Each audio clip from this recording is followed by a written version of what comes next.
बहुत से साधकों का हमारे पास संदेश आया हुआ है, गुरुजी हमारे ऊपर शक्तिपात कर दो या हम शक्तिपात कराना चाहते हैं। साधकों, ये जो शक्तिपात होता है ये अभ्यासी जो अभ्यास के द्वारा यानी गुरु या मार्गदर्शक अभ्यास के द्वारा जो योग बल कमाता है उस योग बल का कुछ अंश जिस पर शक्तिपात किया जाता है यानी साधक पर उसके अंदर प्रवेश कराता है और वो संकल्प के द्वारा प्रवेश कराता है। संकल्प आखिरकार वो यानी मार्गदर्शक किस लिए शक्तिपात करता है, इसलिए वो मन के अंदर संकल्प करता है कि अमुक कार्य हो जाए या उस कार्य को होने में ये योग बल सहायक हो। साधकों, ये योग बल बड़े मुश्किल से कमाया जाता है। आप अंदाज लगा सकते हो, मैं इस कुटिया में इस समय पर हूँ और यहाँ पर बड़ी सर्दी पड़ रही है, परिस्थितियाँ भी प्रतिकूल होती हैं,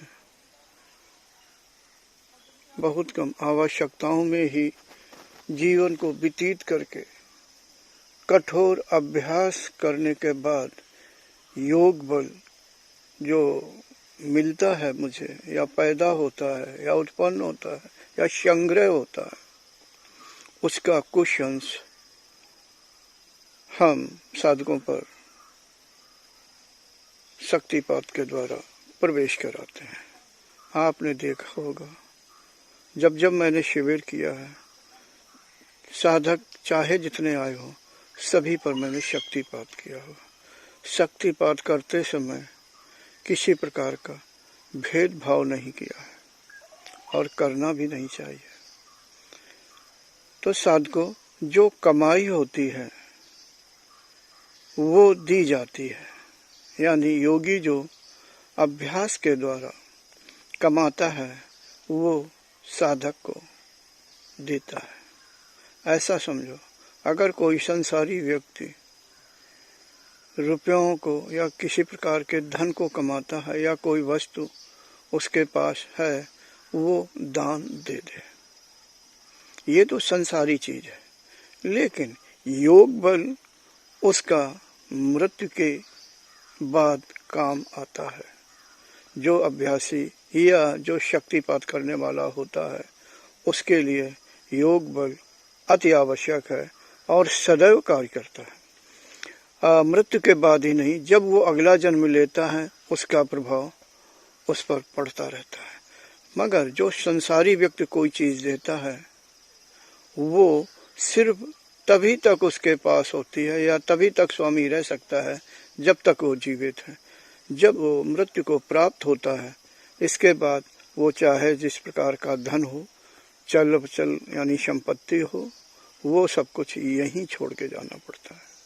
मगर योगी का योग बल जो है वो मृत्यु के बाद और अगले जन्म में भी उसे प्रभावित करता रहता उस योग बल को। अर्थात जब अगला जन्म लेता है तो एक अच्छा साधक बनता है। शायद आप समझ गए होंगे।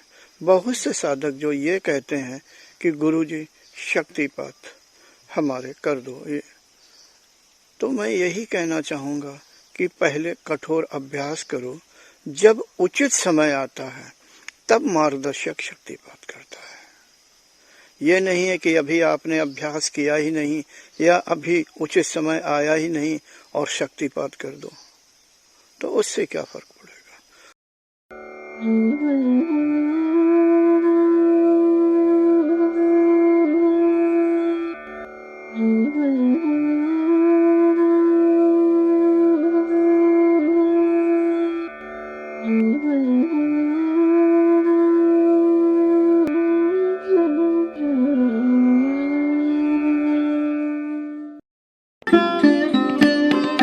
Thanks for watching. Remember to like, comment and subscribe. है।